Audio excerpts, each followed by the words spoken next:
Welcome to The Issue Is. I'm Elex Michaelson. Tonight, up close and more personal than you've ever seen him. President Trump's first press secretary, Sean Spicer, is here. The man who quickly became one of the most famous and sometimes infamous people in America has put out a new book recounting his rollicking time behind that podium. It's a book that also reveals the Sean Spicer few people know. Husband, son, and faithful Catholic. It's going to be a very interesting half hour. So join us. The Issue Is starts right now.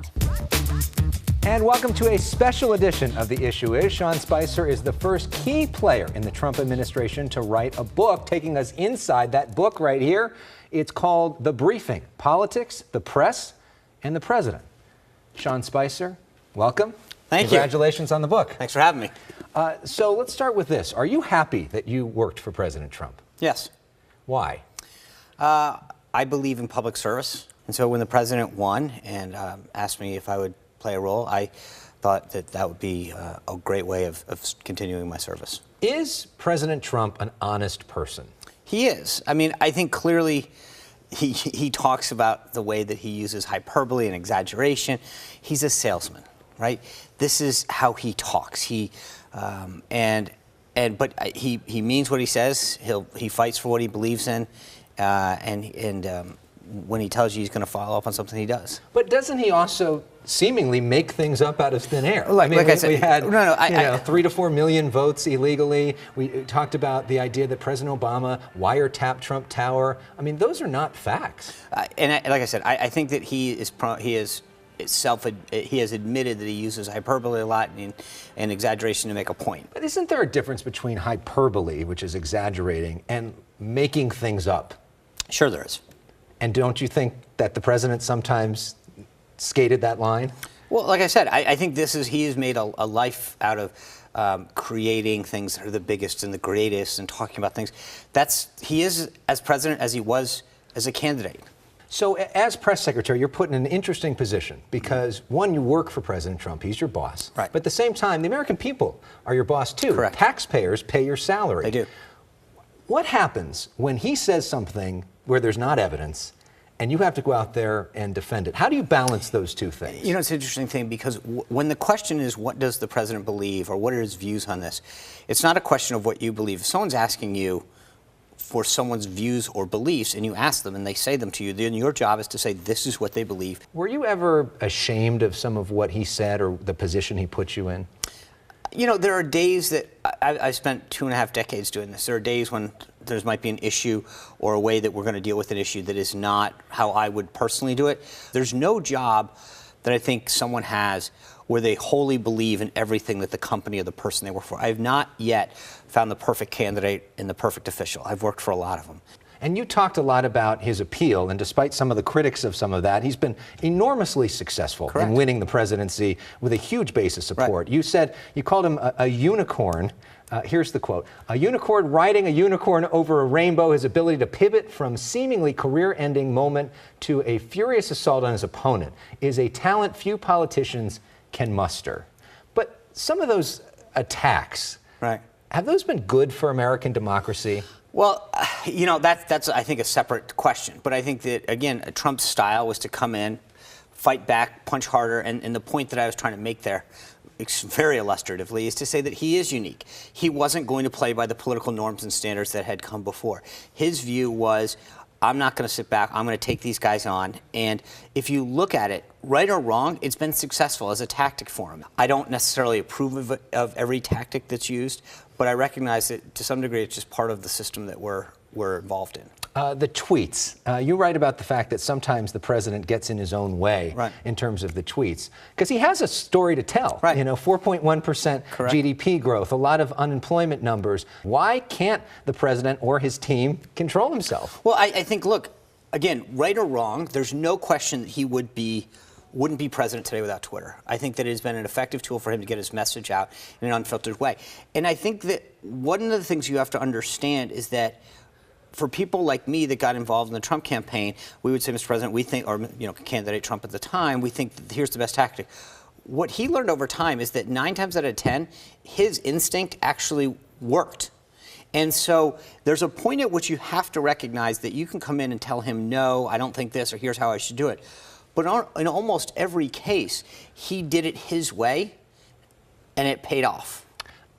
In terms of his way, you write about the fact that there's the tweets in the middle of the day that the staff helps with, but then there's tweets sometimes early in the morning or late at night. Is the president literally by himself with his phone tweeting? Is there somebody there helping him? No, there's no one helping him. I don't know if he's by himself at all times, but when he's in the residence, those tweets are genuine. They're from him. They are unfiltered, and it is exactly what he wants to communicate on a given subject. So you would get up like the rest of us and look at your phone and be, what is the president tweeting about this morning? Yeah, I have a notification on my my Twitter feed, and I still have it today. And there were days, I learned real early that this was not going to be business as usual. Trump leads, you follow. Yeah, and speaking of that dynamic, I think that's one of the things people are most interested in this book. You talk about sort of day one on the job, the inauguration. You've talked about it a lot, but we got to touch on it real briefly. Of course, people remember what happened. This is what happened when we talked about the inauguration crowd. This was the largest audience to ever witness an inauguration, period, both in person and around the globe. You've said that that was a day you wish you could do over. Yes. What is really interesting is the way that the president reacted to that afterwards. Oh, he was not happy. He was, in fact, pretty close to furious. And I write about that day extensively in the book because I made a lot of assumptions about how he wanted me to push back on that that were wrong. And look, I've heard a lot of the criticism of that day. And as you've stated, I would love to have a do-over, that day in particular. It was emotionally painful because I think I did not put my best foot forward for both myself, the president, and frankly, our country. There's no other way to say it than like I screwed that up. And I was trying to push back on a narrative that I thought was ridiculous. The press kept trying to undermine the validity of the election, the support that he had. But like I said, I'm not trying to explain it as much as, or excuse it, it's just say there was a lot going on that day and we were trying our best to do what we could. You write about the fact that you learned a lesson from that, which was that you should run statements by the president, and sometimes he wanted you to repeat what he said verbatim. Yes.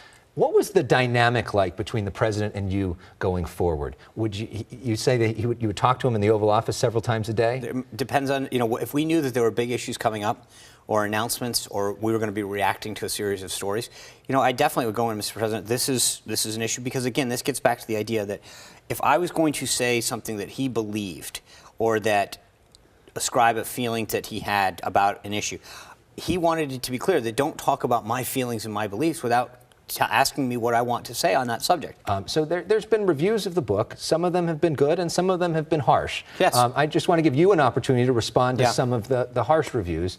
This was from Jonathan Karl, who's ABC's White House correspondent. Mr. Spicer's book is much like his tenure as press secretary, short, littered with inaccuracies, and offering up one consistent theme: Mr. Trump can do no wrong. And this as well.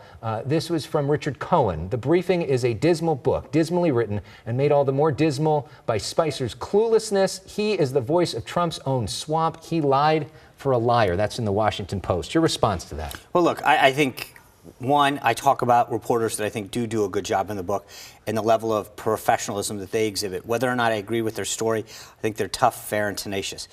In a couple of these examples, I knew this would happen. I criticize a lot of the mainstream elite press in Washington, D.C., both of which those folks are a part. Jonathan, by name, is criticized in the book for some of his behavior. So it's no shock to me that he comes out and says he doesn't like the book. Well, and some people that really like the book is the president himself has said nice things about it. The vice president himself. Donald Trump Jr. came to your book party. Yeah, he helped host it, too. There's a picture of that. What does that support mean to you? It means a lot. Look, I value loyalty. In the sense that I believe that when you hire me, I'm a trustworthy person. I don't share the counsel and advice that I give you. Whether or not the person that I serve or I'm hired by, I agree with all the time. I believe that if someone hires you for a job, that they expect to keep that advice private. And I think that I'm glad that they like the review, that they like the book so far. It's an honor and a privilege to serve this country, and I think that the book does a good job of giving people a really behind-the-scenes look at some of the most historic moments that we've had in the past 2 years. Well, I really enjoyed reading it, for Thank one. you. So See, there's one there's review. my positive review. Up next, we talk Melissa McCarthy and the personal side of Mr. Spicer you may not know about. As we go to break, here's his song recommendation from Dropkick Murphys, right? Yeah, love it.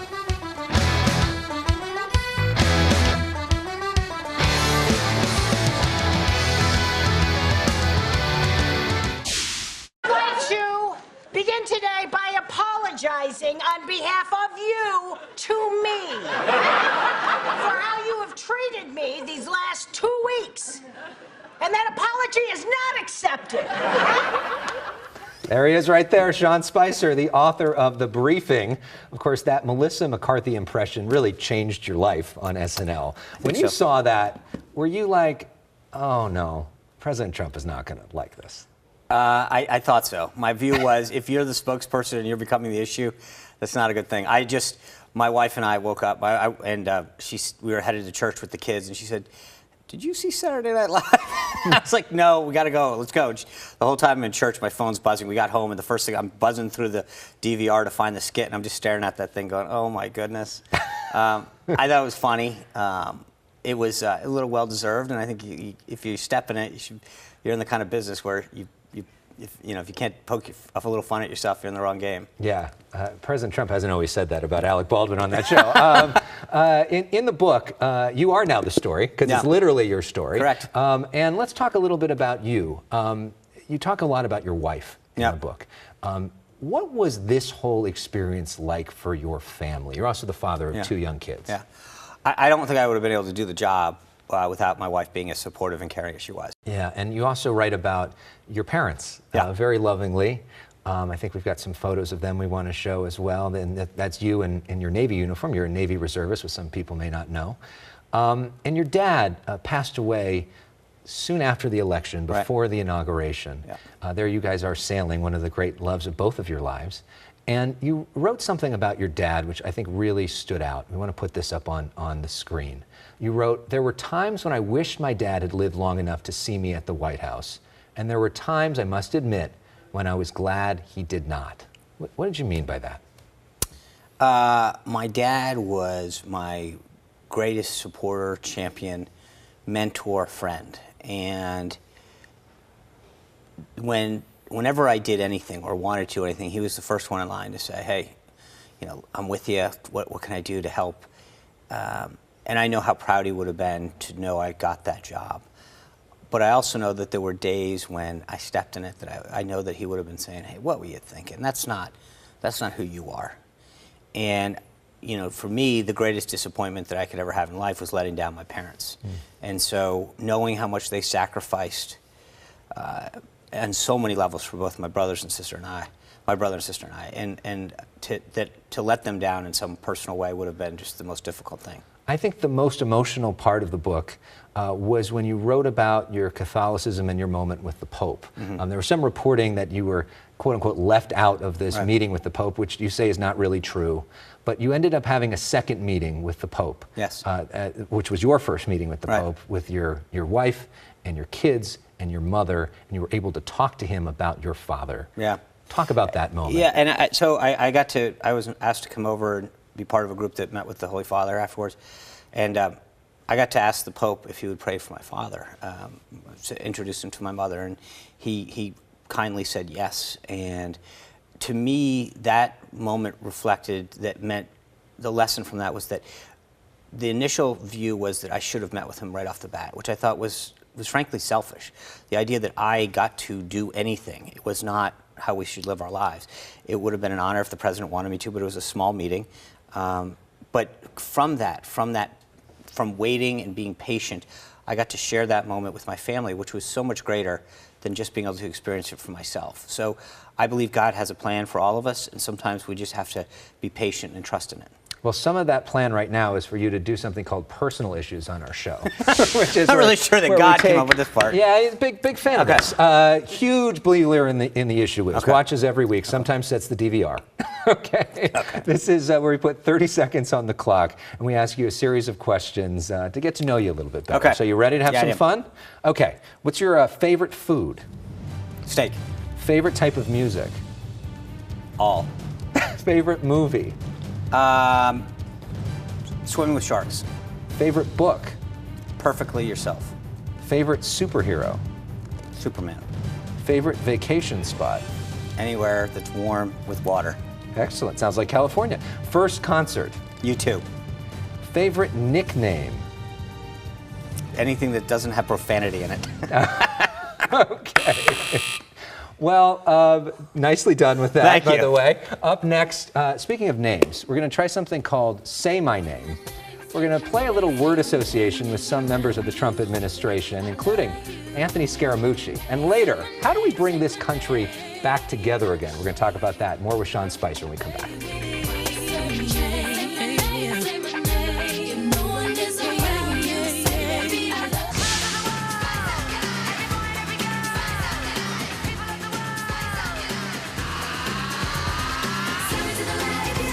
We're spicing up our lives a little bit with Sean Spicer, former White House press secretary and author of the book, The Briefing. There it is right there. Okay, so there's so much in the book that I don't have time to get to on TV. So I'm going to try to condense this down. We're going to try something new called word association. Okay. So I'm going to say somebody's name, and I want you to say either a word or a phrase that comes to mind. Okay. All right, you ready for that?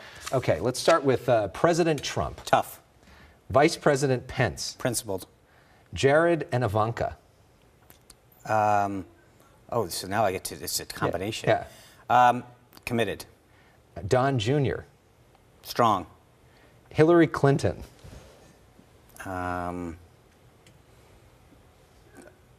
Diplomat. Okay, not crooked. Michael Cohen. Disloyal. Michael Wolff. Fabrication. Steve Bannon. Populism. Sarah Huckabee Sanders. Tough. And Anthony Scaramucci. New York. Anthony Scaramucci was on our show, and he was also on Good Day LA recently, when the rumor about you potentially getting a talk show came out. Yep. And this is what he had to say. Feel the Sean heat. Spicer, there's the thought that he's now going to be a TV star, at least getting a TV pilot. Would you watch a show starring Sean Spicer? Good afternoon. No.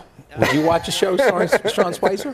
No, of course I wouldn't watch that. You know. Listen, I wish Sean well, but listen, he's not my cup of tea. Anything to say? I have nothing negative against the guy. I mean, he doesn't need to watch a show if that's what I end up doing. But look, I don't have anything personal against him or anyone else. So are you looking into doing a show? What's the deal with that? I've been approached by that, having a program that would talk to different people about the current state of our culture and our society, to have discussions about policy in a civil and respectful way. And what's the status of that? We're focused on the book tour. The idea is to shoot a pilot later this fall. Okay. And then you're also doing some. Would you like to be on it? Hey, I'd come on, sure. Okay, there you go. First guest booked. There you go, you booked. Look at you. Well, coming up next, we're going to talk about how do you bring the country back together in this divided state right now. You know what's one way to do that? Justin Bieber. That's who's playing right now. That's a first. This is his new song, No Brainer, with DJ Khaled. We're back with more. Welcome back. This week I interviewed Sean Spicer on stage at the Nixon Library in Yorba Linda. There were some protesters there, but the majority of the questions from the audience were really about how we as a country try to unite in a time of such division. Sean Spicer joins us again. So that question, I mean, some people say the president's in large part responsible for a lot of this, a lot of the nasty language, which is not necessarily unifying. How do we put the genie back in the bottle? Yeah, as you mentioned earlier this week, we had an opportunity to talk about that. And it was fascinating because right before we started a discussion, had a chance to look through some of the Nixon Library, and there was this quote where President Nixon talks about this in the 1970s. He said, "We're never going to learn from each other if we don't stop shouting at each other." My point is this: we can continue to figure out who started it and finger points. Your guy started it. This is when it started. No, your guy started it. No, whatever. Or we can say, as individuals, that we at least will respect other people for their views and their beliefs. And in that vein, would you agree that the American media is not the enemy of the people? I've never used that term, and I think that there are good reporters and there are bad reporters. And is Donald Trump going to win re-election in 2020? I think so right now, the way the economy's going, and I think the way that the lineup for the Democrats continues to look having to jump itself further to the left. It's a dynamic that is good for us. But I think at this point you're way too far out to start predicting who's going to win a re-elect. But in terms of you're done working for him, at least for now. I am. Yeah. I'm enjoying life in the private sector.